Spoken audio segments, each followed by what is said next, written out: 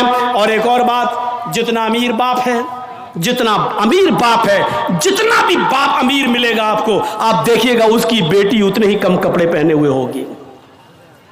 کس بات کا امیر ہے تو؟ کاہے کا امیر ہے تو؟ اپنی بیٹی کو 5 میٹر کا کپڑا لا کر نہیں دے سکتا ہے تو کاہے کا امیر ہے تو؟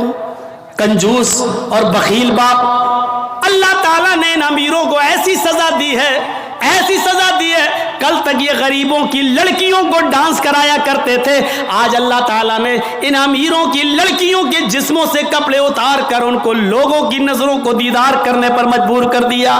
آج ان امیروں کی لڑکیوں کے جسموں سے کپڑے اتروا کر آج غریب ان لڑکیوں کو دیکھ رہے ہیں، ان کا نظارہ کر رہے ہیں۔ آج امیروں کو اللہ نے یہ سزا دی ہے، آج وہ فیشن سمجھتے ہیں کہ میری بیٹی فیشنیبل کپڑے پہنے ہوئے ہیں۔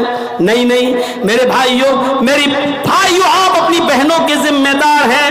اللہ کے نبی نے فرمایا کہ جس لڑکی کا باپ، جس کی بیٹی بے پردہ گھومے وہ باپ دیوس ہے، جس کی بہن بے پردہ گھومے وہ بھائی دیوس ہے، جس کی بیٹی بے پردہ گھومے وہ باپ دیوس ہے، جس کی بیوی بے پردہ گھومے وہ شوہر دیوس ہے۔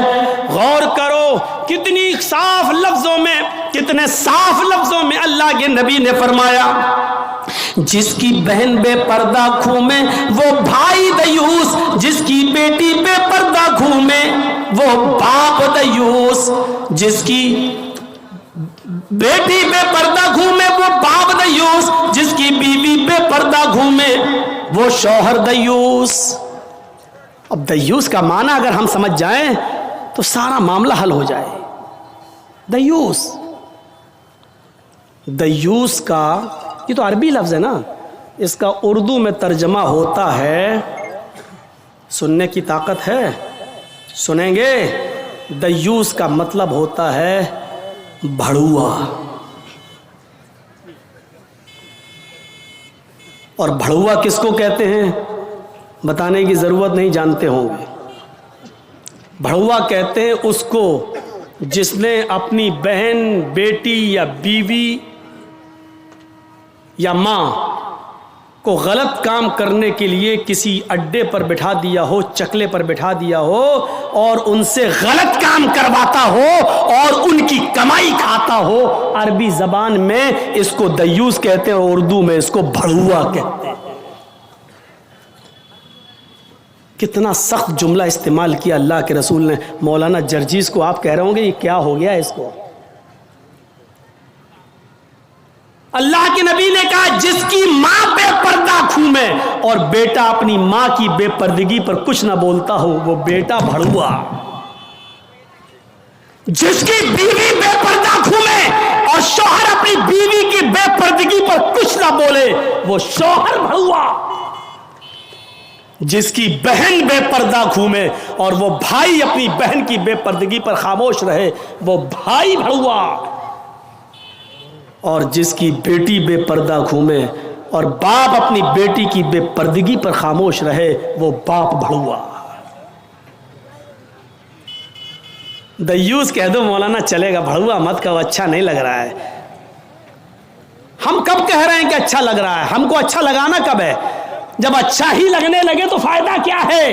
انجیکشن ایسے لگاؤ درد نہ ہو باسا، ایسا ہو سکتا ہے کہ انجیکشن لگے اور درد نہ ہو؟ انجیکشن بھی لگوانا چاہتے ہو اور درد بھی نہیں چاہتے ہو، تب تو ہومیوپیتھک دوا لے لو، میٹھی گولیاں کھا لو جو مرنے کے بعد فائدہ کرتی ہے۔